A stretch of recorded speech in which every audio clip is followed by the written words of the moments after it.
ঝাল করব আজকে। মাছগুলো ধুয়ে বেছে রেখেছি, এবার লবণ হলুদ মাখিয়ে নেব। গরম হয়ে গেছে কড়াইয়ে,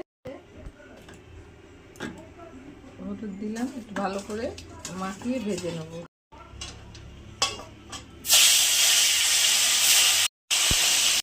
সব কড়া করে ভেজে দিচ্ছি কড়াইয়ে।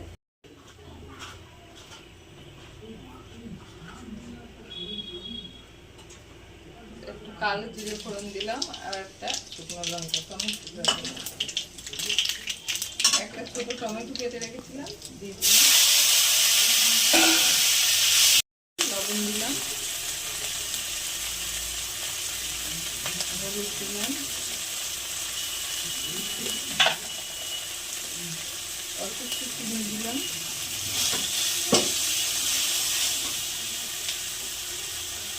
মশলাটার মধ্যে একটু জল দিলাম। এতে আছে মশলা সাদা সরষে আছে, কালো সরষে, সাদা সরষে আর লঙ্কা, কাঁচা লঙ্কা বাটা।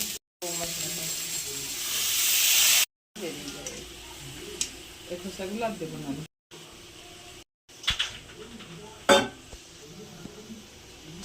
আর একটু জল দেবো,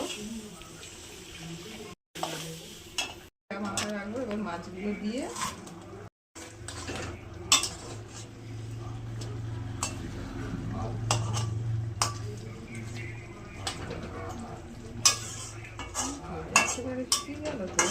পোয়া ভোলা মাছের ঝাল একদম শুকিয়ে ফেলেছে, এইটুকু ঝোল গায়ে লেগে আছে।